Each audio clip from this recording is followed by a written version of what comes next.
Marami sa ating mga kapatid, sumasama sa Panginoon na ating sa tabi. Eh, hindi ka makapokus mga kapatid sa pagpupuri sa Panginoon.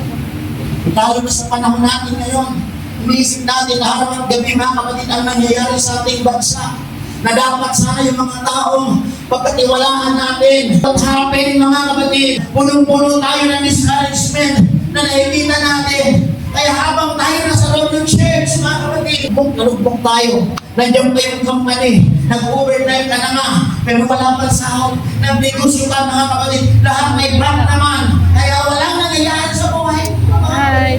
Parang mag-ibig sa iba, ayaw untouchable pa naman. Sila ang alas ng meron sa buhay nila. Pero gusto ko sabihin sa inyo mga kapatid, ang taong pumunta ng simbahan, ang taong nakakaunawa kung ano dahilan bakit sila nasa loob ng simbahan, nakakalimutan nila ang lahat ng problema mga kapatid, nakakalimutan nila ang mga chatmate nila mga kapatid, nakakalimutan nila yung kasalanan nila. That's why, hallelujah, habang nasa loob ng simbahan, pinapawi ng Diyos yung problema mo, pinapawi ng Diyos ang kahirapan mo.